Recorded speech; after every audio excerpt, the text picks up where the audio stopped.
Gunakan headsetmu, nyalakan hotspot temanmu, gaskeun.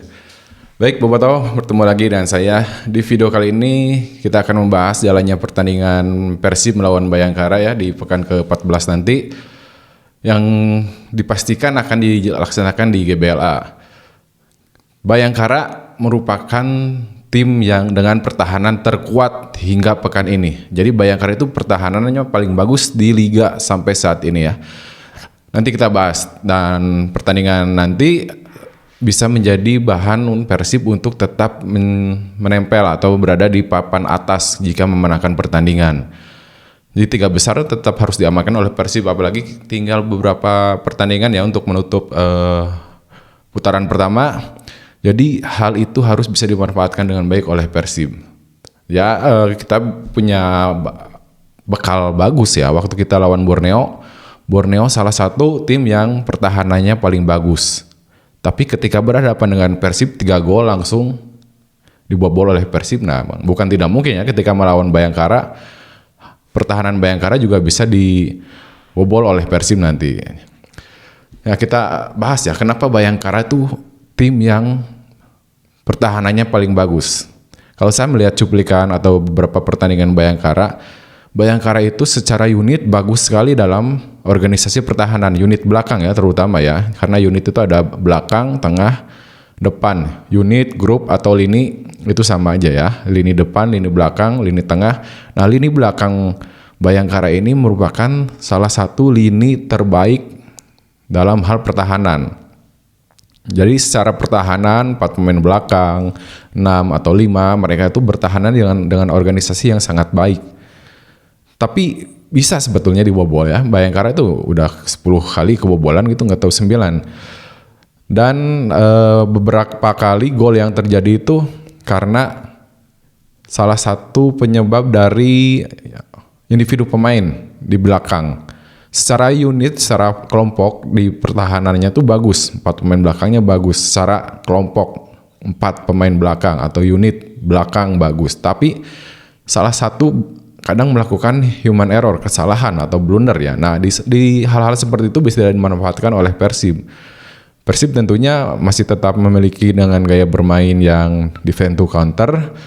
Hal itu bisa dimanfaatkan karena Persib mempunyai beberapa pemain yang cepat pada saat melakukan serangan. Dan bagusnya keunggulan Persib itu ada kecepatan di sayap. Sementara Bayangkara kadang lebih sering kecolongan dari sisi sayap mereka, pertahanan sayap mereka ya. Bek kanan atau bek kiri sering dieksploitasi.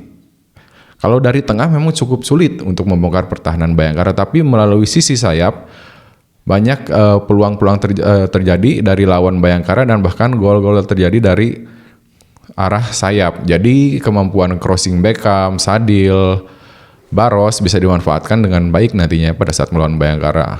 Dan juga kemampuan Andre Jung, terus Ramon yang memiliki kualitas heading yang bagus, duel-duel udara yang bagus juga bisa menjadi senjata Persib pada saat melawan Bayangkara nanti ya. Jadi itu Bobotoh, mudah-mudahan sisi sayap penyerangan Persib bisa semakin bagus, bisa mengeksploitasi para back-back sayap Bayangkara. Tetapi jika itu mentok, combination play merupakan salah satu solusi lagi untuk Persib dalam membongkar pertahanan mereka. Serapat apapun pertahanan tim lawan, ya tentu ada juga solusinya untuk membongkar. Bisa melalui sisi sayap atau melalui sisi tengah. Salah satunya dengan melakukan permainan kombinasi.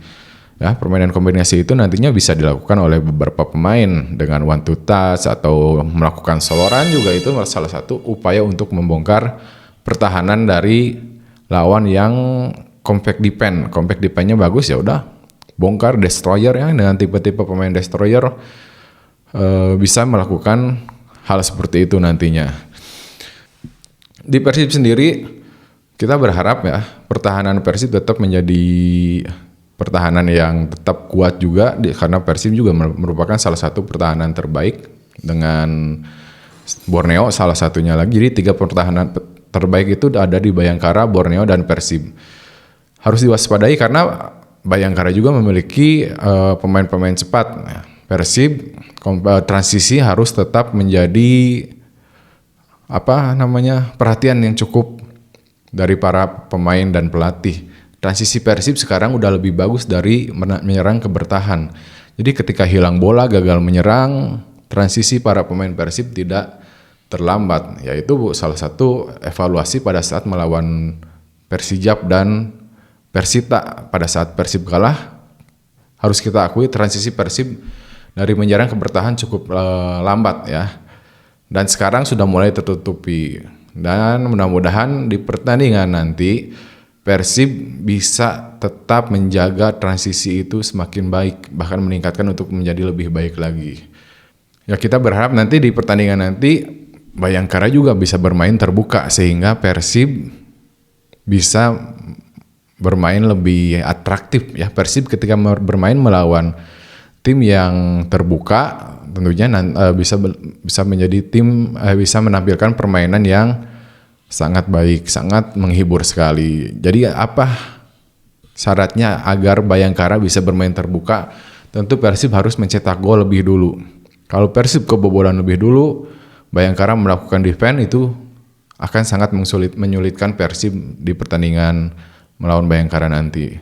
Ya, seandainya Persib bisa mencetak gol lebih dulu, Bayangkara pasti akan keluar menyerang dan itu menjadi celah bagi Persib untuk terus menambah golnya. Ya itu Bobotoh. Semoga ya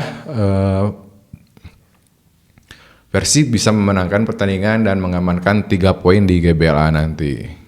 Terima kasih. Assalamualaikum warahmatullahi wabarakatuh.